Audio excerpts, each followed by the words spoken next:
Okay, hi, this is Lloyd with AVS Medical. I want to go ahead and show you how to run the Clinical Quality Measures or CQM report today. So first thing, remember this report can only be run from your server. So go ahead and log into your server's desktop. And when you get there, you should see an icon somewhere that looks just like this blue one here on the right that says Clinical Quality Reporting, right here on the upper right hand side. If you don't see that, go down to the bottom left where it says Start and click on Start. And go to All Programs, find the McKesson folder, Practice Partner. Yours might say Medisoft Clinical or Litech MD, but inside that folder will be the Clinical Quality Reporting option. I'm going to go ahead and run mine from the desktop just by double-clicking it. And when you double-click it, the first thing you'll see is the username and password screen, and this is going to be the same one that you use to log into your EMR. So let's go ahead and log in here. And if you haven't opened this up in a while, you might get a message that says RX norm files are being downloaded. And that's okay, just let that go. Okay, so this is the Clinical Quality Reporting tool up here on my screen. And this year you've got a report on 9 different measures, and you may not know which ones that you have data for. So the best practice, I think, is to go ahead and just select them all. And the way you do that is at the very top left, there's a little box. If you click that, it will select all. I think there's about 45 CQMs in here. So just go ahead and select them all. And then come down to the first, the extract window here, this little block right here that says extract. And go ahead and set the date from and the date to match your attestation reporting period. So in my little demo here, I'm reporting from the last quarter of 2014, from 10/1 through 12/31. So 10/1 on the top, 12/31 on the bottom. And if you click here, you get the little calendar icon. You can change your date, or you can just highlight it and type it. Doesn't matter which one. And then come down to the summarize window and make sure that whatever dates you put in up top, you put the same ones down here.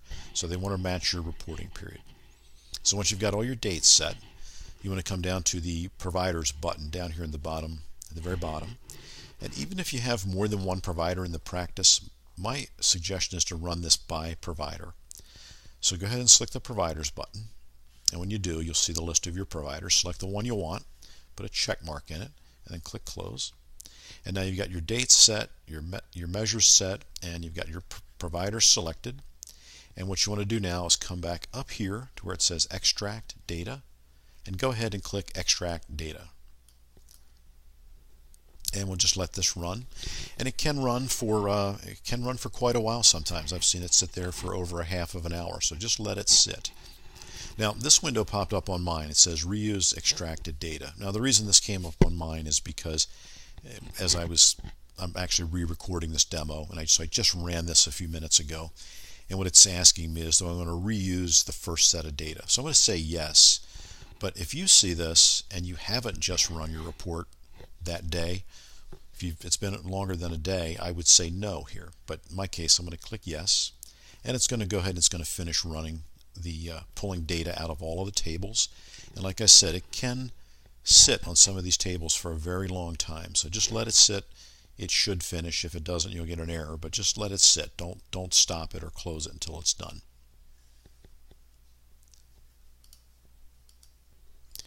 Okay, when it's done, in the top left it will say summarize finished. You can see that up there in the top left. Go ahead and click close here, and now come down to the bottom and click export. And when you do, it runs through another little query. So that same window opens up, and we'll just let this run for a minute as well. Okay, so when that's done, it'll say done there at the top. We want to go ahead and choose our format for the export. In this case, I'm going to choose PDF. So when I do, I get a window that pops up that asks me to name the file. So I'll call it CQM Final 2014. And I'm going to put, then I also want to put PDF. And we'll say save. And then that will save my PDF file. And I can hit close here. Close again, and then I'm going to browse out to my P drive where I save that. So there it is. So if I double click this, CQM Final 2014, it will show me my clinical quality measures report. Here's the date range that I chose, the date that I ran it on, and then I see all of my individual measures. And if you remember, I mentioned I only have a very small database of 2 patients here, so you don't see much data in mine. But that's what it looks like. So that is how you run the CQM report. Thanks very much.